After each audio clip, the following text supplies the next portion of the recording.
everyone, it's Chris, MTGO's RexDart, and we're back for more two-mans here in the testing out the Angel Stompy deck. I'm going to play first. That hand doesn't do enough. That hand is iffy in some respects, but I think probably better than the 5.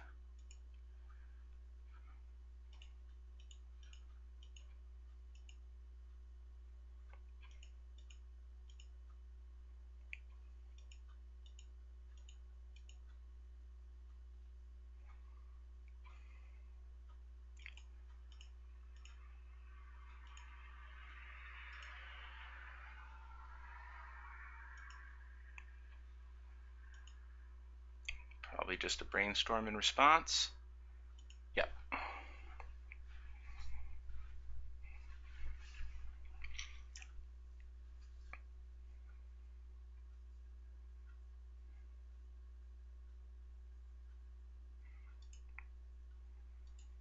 Alright, so Thorn will resolve.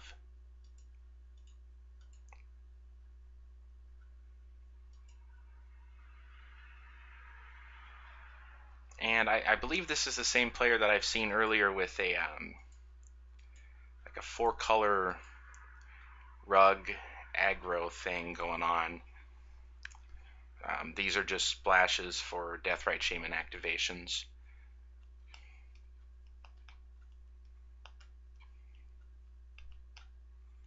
Well, let's see. Since he has an active Shaman, I could, I guess, try to set Revoker to turn that off.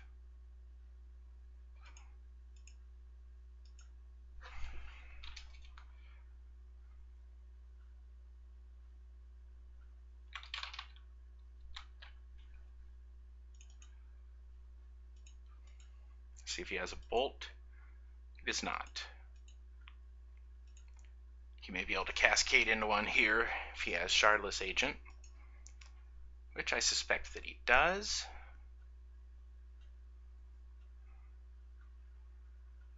Oh, no, he has Sylvan Library. Okay, well that's going to be good for him too, though. So here I could, I mean, I don't have to make any decision now. My options here are to waste. Oh, that made that much easier. So I can play the Ancient Tomb, cast Linvala, and then wasteland him off of a color.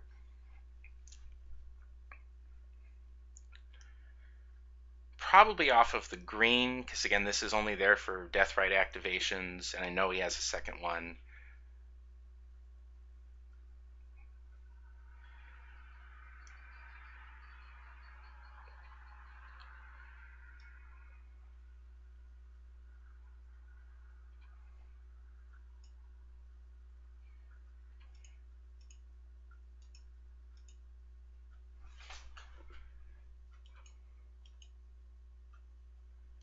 And I guess I can see if he wants to trade here. He might. Doesn't really matter now. I have redundancy on that.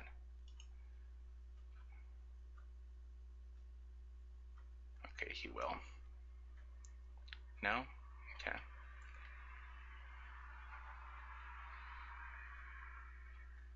Yeah, he may as well there.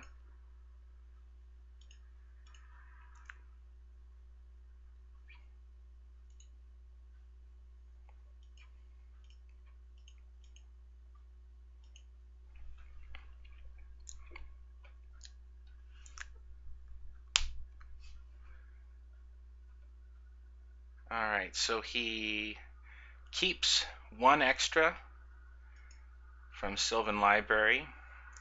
Make sure he gets a fetch land so he can shuffle away the one he did not want.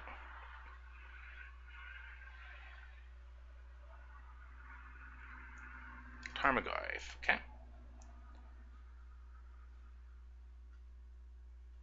And a Deathrite. Alright, so it's going to take 4 mana if I want to cast that Trinisphere. Let's see. I'm taking 4 turns to kill him, and right now he's... You can see I'm getting him to 9, then he's getting me to 13, 11 if I have to use that tomb.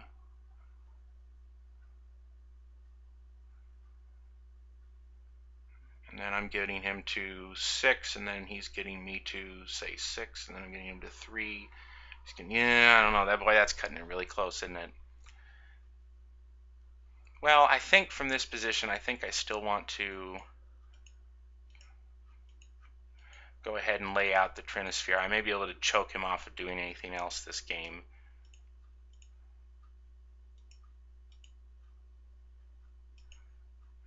And then I'm going to cut off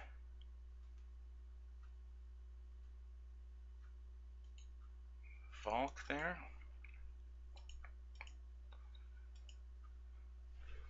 I'm certainly putting some pressure on him as far as that library. Make it very dodgy for him to try to use more. Okay, he's going to scoop to that. All right, so let's check the board, see what we want. I know I'm going to want Rest in Peace against him.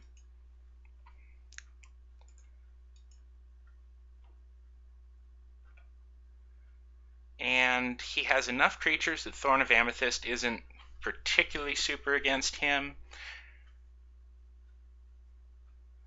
I think keeping Crucible in when I have Rest in Peace is maybe a little loose, so I'm going to consider that a possible cut. Again, with Shardless Agent, and now the good thing about these is he cascades into a Ancestral Vision, and he has to pay mana for it.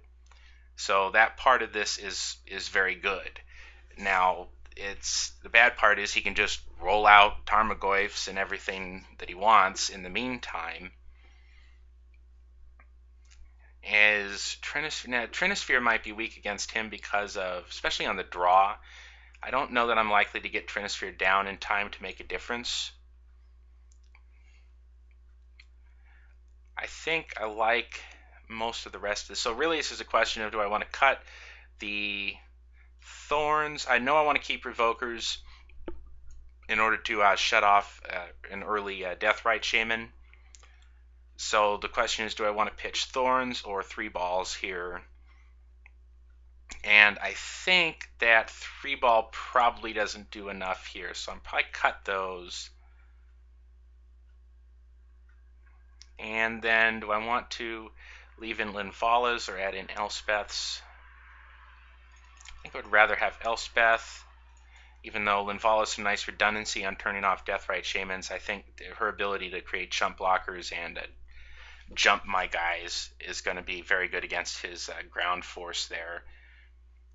So I think this is fine. Now, he doesn't have a ton of 1s, and I'd almost rather be able to Chalice for 2, but I know he has Brainstorm and Lightning Bolt, and I want to be able to shut those off. So I think this is fine. And I think keeping in the Thorns is okay here, although they have a little less synergy with some of the stuff I brought in than the 3 balls do, but I just think they're going to make a little more of a difference. So we're going to go ahead and do that.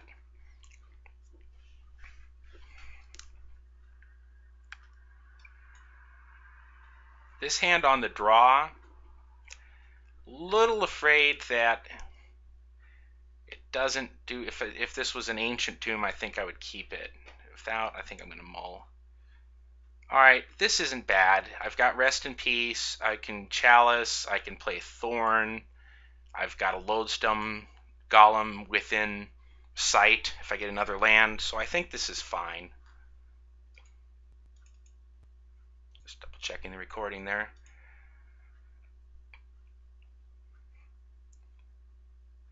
Okay, well that part's not good. That Deathrite Shaman's gonna get an activation. So I have a couple options here. I play Ancient Tomb. I don't think that he has his own Wastelands. So if that's the case, then I can go ahead and Ancient Tomb for Thorn. If he has a fetch land, he'll still be able to play something. Or I can Ancient Tomb, put a Chalice on 1, just to try to resolve that right now, see if I can shut off his... Yeah, I think that's going to bait counter magic more too. Although if I play Thorn and that resolves, that's going to crimp him on, say, Force of Will next turn.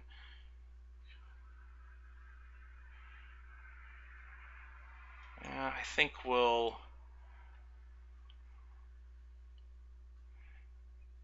Chalice for 1 here. So if I led with Thorn, then I'm having to use all of my mana next turn. I probably am anyways for that Rest in Peace. Okay, so yeah, this is kind of what I was thinking. Now he can cast. Yeah, he's going to do it. He's just going to cascade straight into Shardless Agent, start off that way. Hits a Deathrite Shaman. Well, he can't cast that, so I got a little fortunate there. So that cascade was basically a blank for him. All right, now I have a couple different ways to go here. I can cast the Rest in Peace. I can cast Revoker and just name this. Since I do have him shut off of Lightning Bolt, Revoker is probably safe. I can also just cast like Thorn of Amethyst, but I think I want to cast the Revoker, naming Deathrite Shaman.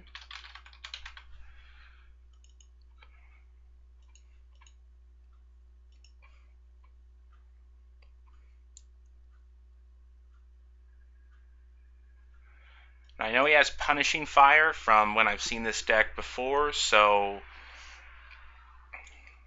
if he does want to Punishing Fire me to get that off the board, then I could probably catch it with a Rest in Peace.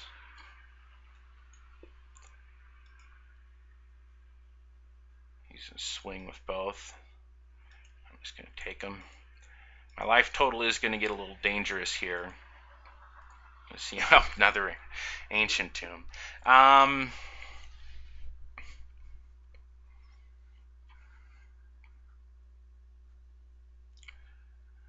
Well, let's see. So I can cast a Thorn and the Rest in Peace still if I want to. I'm going way low on life doing that. Now I can cast Lodestone Golem, but I'm just thinking that eats a bolt.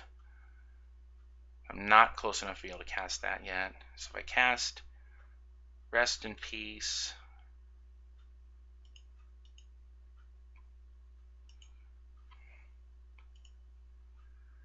and then I have 1 floating, cast the Thorn.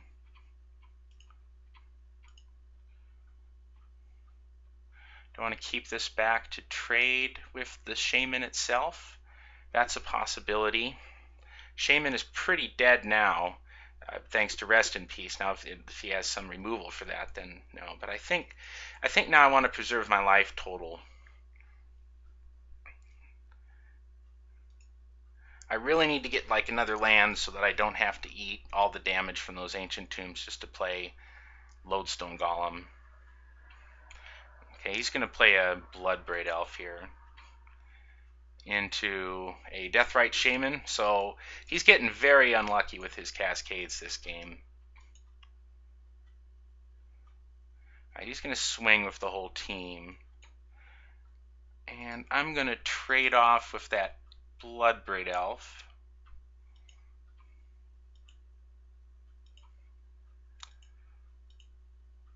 Mox Diamond. You unfortunately are not getting there.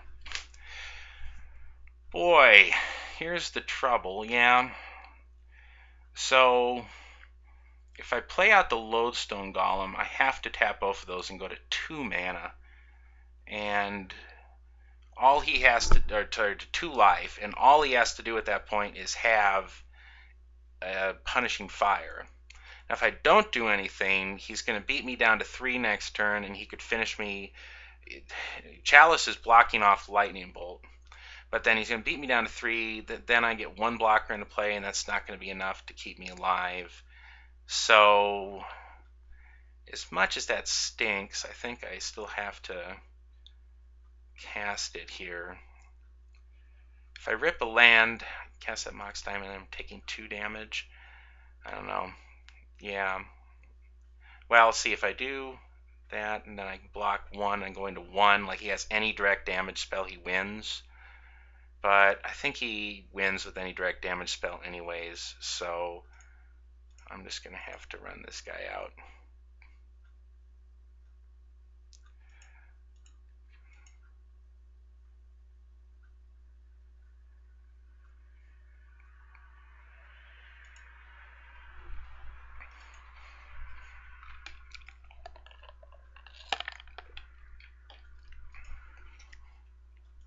Alright, he doesn't attack there.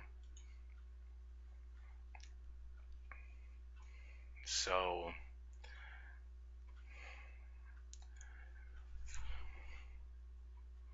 I can run out a Mox Diamond.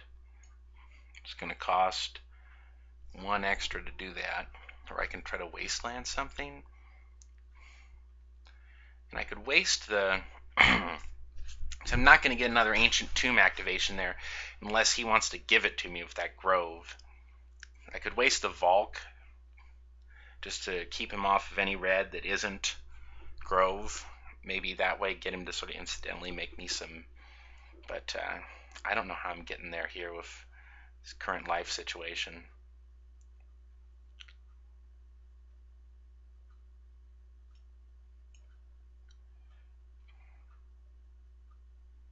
Well, I think I hold that then. I can always play that and do it whenever I... Oh, no, I should have done it this turn because it's going to cost 1. Yeah, that was a mistake. I was thinking I could draw us into a City of Traders and then have enough to like run out the Angel, but if he has... Okay, Sylvan Library, he's going to cast that for 4. All he needs to do is find some damage here. Okay, tap that for colorless so that I didn't gain life. There's another Lodestone Golem. Alright.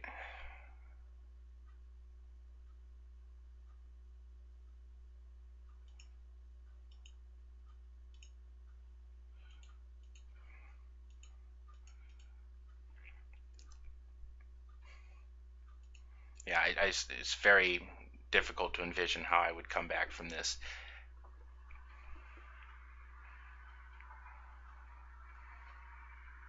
Okay, he's keeping 2. Why not? He knows he can at this point. Okay, he's going to Abrupt Decay the Chalice. Now he can just kill me with Lightning Bolt if he has one.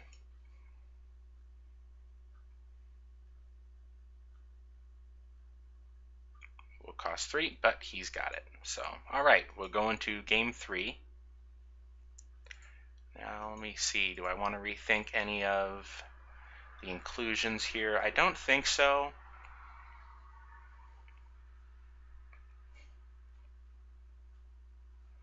I think we're going to go ahead and stick with this. Now, I'm on the play, so it is worth wondering if that Trinisphere is going to be better than, like, the Thorn.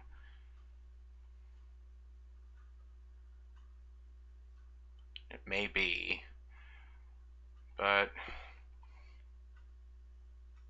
yeah, you know what? I don't know. Because I don't have a lot of ways to get it out realistically on turn 1. But it may be better. I'm going to cut a Crucible, throw a Trinisphere back in.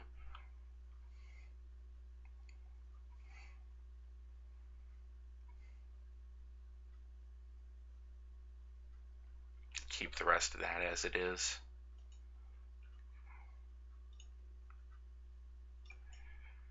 Okay. Alright, this isn't bad. I will not mulligan that. Alright, so assuming he's not on his own wastelands, I can go ahead and run out Ancient Den so I can build my Metalcraft, and then I can discard the plains of the Mox Diamond.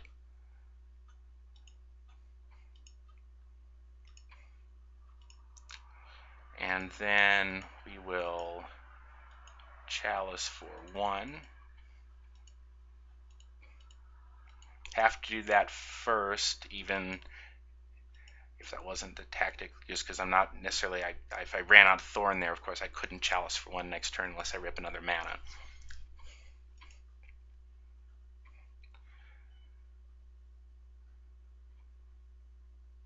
Alright, he's going to suspend an Ancestral Vision.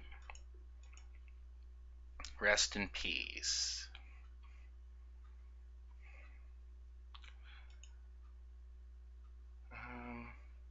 See, if I cast Thorn here now, then I can't cast Rest in Peace next turn again unless I draw a land. So I'm going to go ahead and Rest in Peace now.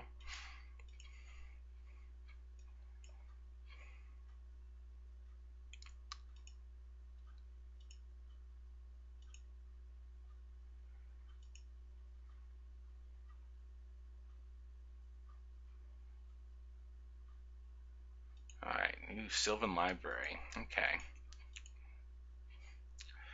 Alright, again, this is going to be nice once I would get, if I can rip an Ancient Tomb or a City, play out that Archangel, and I'm at Metalcraft, so that would be nice.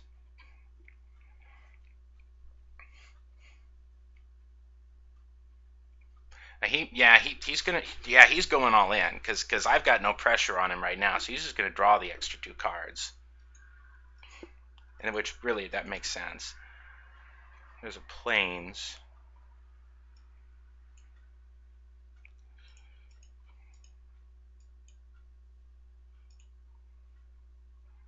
Gonna play another Thorn.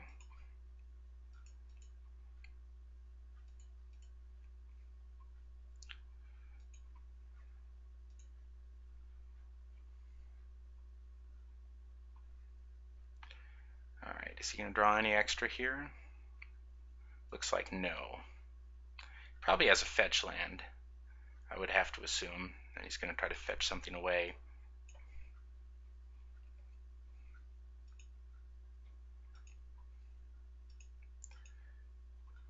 Blade Splicer.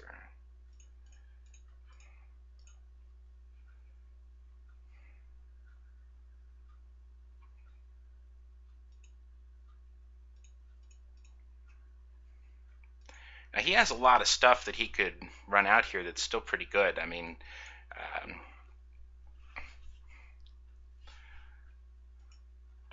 well, that made a mistake there. Tried to bolt the Golem. Alright. Now he does have to pay 2 in order to cast that Ancestral Vision. Still makes I guess, sort of a divination there. He ended up paying 3 over the life of the thing to draw 3 cards. A little better divination.